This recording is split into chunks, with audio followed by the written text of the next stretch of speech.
Ngathi kuzawuba mnandi apha. Hey. Okay, Thembi, you'll have to arrive here at 8 in the morning.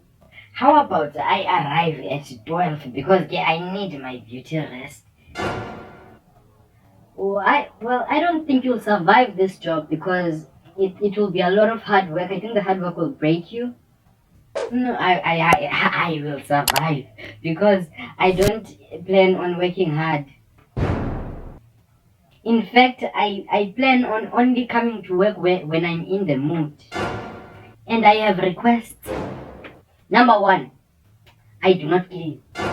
It is your house, therefore you shall clean it. Number two, I don't cook.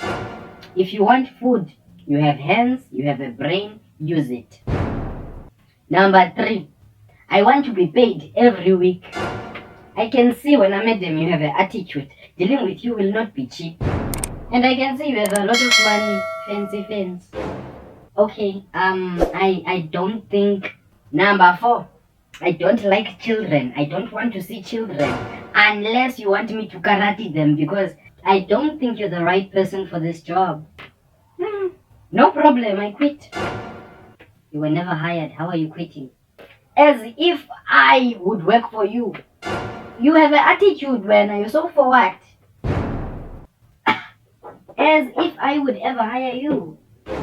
Your house, that time your house is so ugly for this attitude of yours. You call yourself a madam with that 25 rand weave. I have tech, this is expensive.